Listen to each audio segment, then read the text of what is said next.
Good morning, good afternoon, good evening to East Central Missouri and the world, and welcome to the James Strong Show podcast number 248. Thank you for joining us. Thank you for making us a part of your day. I'd appreciate it. This podcast was recorded on the morning of Saturday, December the 18th, from the James Strong Studio in Western St. Charles County. Those of you who know me or listen to the podcast know that I love to travel on vacation, travel on business. That's how I make a living. That's how I make the money so I can travel on vacation. And I like to talk about travel. And you've heard me talk countless times about my trips, my experiences, what I think about the airports, the hotels, the rental cars, et cetera, et cetera, et cetera. My guest today is a longtime listener, I guess a retired man, kind of retired, a farmer, longtime listener of the old James Strong Show, Mr. Tim Diermann. How are you, sir? I am well. No, let me scratch that. I'm outstanding. How are you today? I'm good. Thank you. The reason I wanted to have you on, Tim, is I love to travel. I know you like to travel, and all along you've said, hey, when I retire, I'm going to do something. Well, you've retired, and you just came back from, 2-week trip out west? Yes, 2 weeks. We flew into Phoenix and basically made a big southwest circle. Went from as far north as Muir Woods, just north of San Francisco, and as far south as Oregon Pipe National Monument in Arizona, and then just circled back up to Phoenix, basically. And you say we. Who was we? My wife and I. Okay, very good, very good. Tell me about the trip, how you got out there, what you did, what you traveled. I mean, did you drive out there from East Central Missouri, or did you fly and drive? How did you get there? Well, we flew from St. Louis, Lambert International, to Phoenix Skyport in Phoenix. Okay.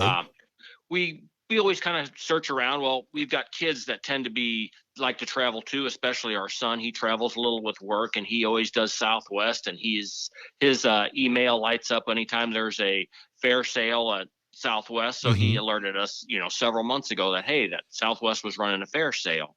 And we're like, well, that sounds good. And at the time we were thinking, well, boy, it'd be good to go to Hawaii. We haven't been to Hawaii since our 25th wedding anniversary, and we bought our tickets for that then. And that's all at once when Delta started coming into crazy effect. And then the next problem there was the people were getting relaxed with it enough that the rent-a-cars went completely crazy, because basically in Maui, it was a 1 week rental for over $1,000. Yeah. So we're like, you can take a nice trip for $1,000. We can go to Maui some other day.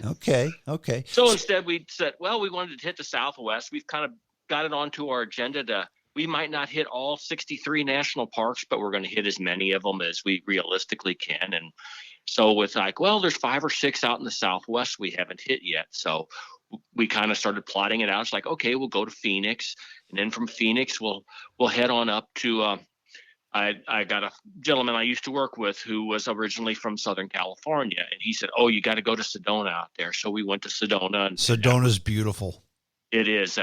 It's neat. It kind of reminds me of last year we went to Utah and seen a lot of the Big Five along the Colorado Plateau there.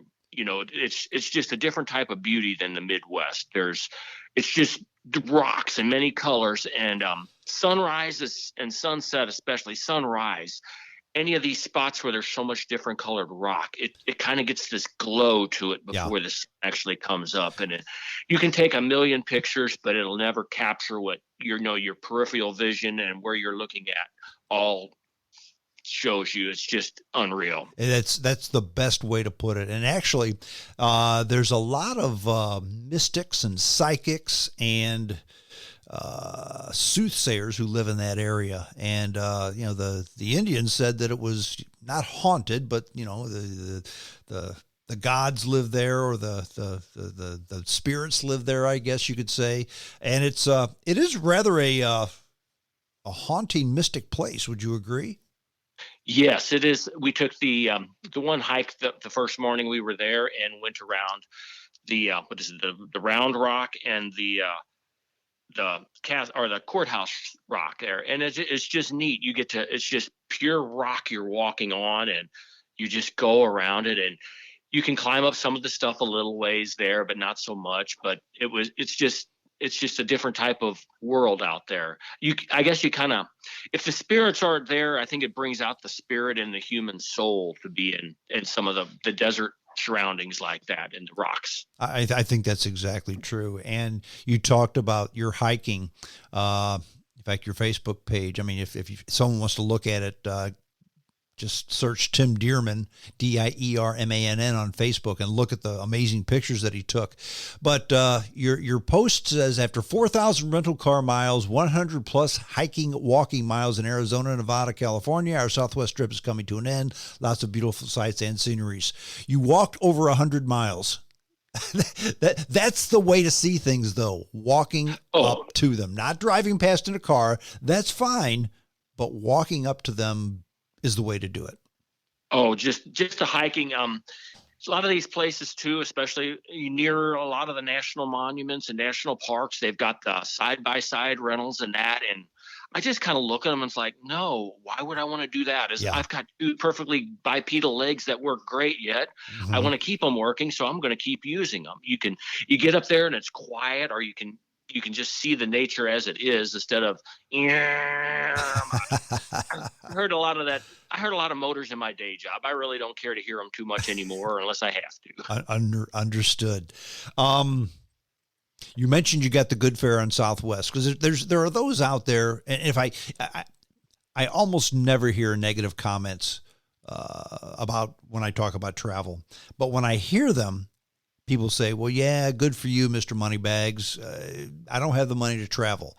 And sure, some people don't. What was your airfare from St. Louis to Phoenix to get there, if you don't mind me asking? I'm thinking round trip for both of us was like about $230, something like that. Yeah, $230 for two people round trip. That's not very much money. And it's a direct flight, correct? Correct. Yeah, we try to do that as much as possible, because sometimes you're okay at, you hide at the airport, you've got an hour to get to the next flight, but that's an hour out of your travel too. But then sometimes if everything's running just a little wrong, there's been times when we've pretty much flat ran from one gate to the other to catch a flight, and we've caught it, but knock on wood, but it can be a little tricky sometimes. So definitely get a direct flight if you can. Yeah, that's the way to go. I mean, sometimes you can't, but if you can do it, if you leave just an hour, then you're going to sweat that your plane is late and you're going to miss your flight. If you plan 3 hours in between flights, you land early every single time. So you got 3.5 hours to kill in the airport. And there's one more chance for them to lose your bags. And I've never had my bags truly lost, but I have had my bags show up late. And if you're in a different place every night, where do they send your bags? So, right. So yeah, you reduce your chance of having problems if you fly direct. The rental cars, airfares are cheap now, but rental cars, not so much. Were you able to find a decent price on rental cars?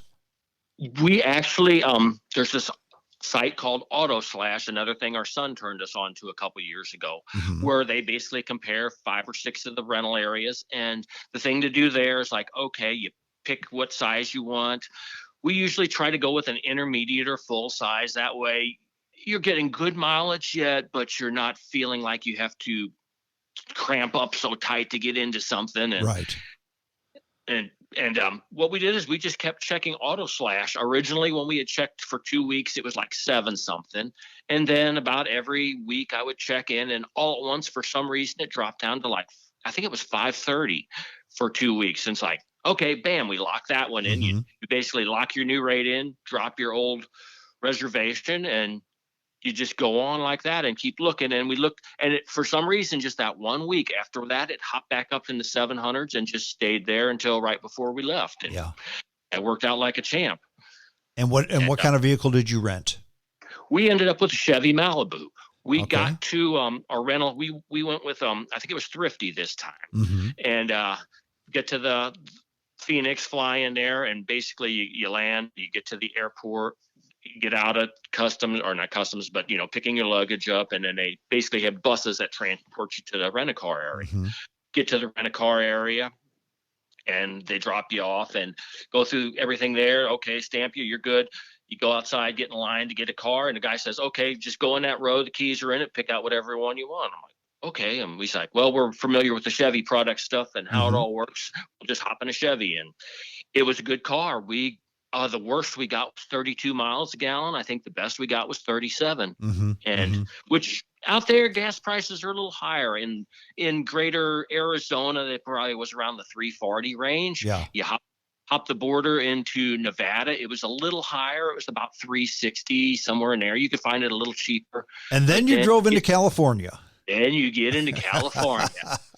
One of my photos online, it's kind of, I'll give it take a little self-hit there that was in Death Valley, but I seen that and I just had to take a picture because it was about $1 higher than normal California. Yeah. The rest of California varied anywhere from $4.19 to $4.99.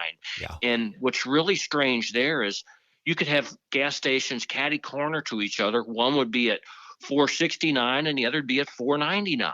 It's like, well, I'll tell you how that works too in California, because the cheap gas, normally you find it at ARCO stations, because ARCO does not take credit cards.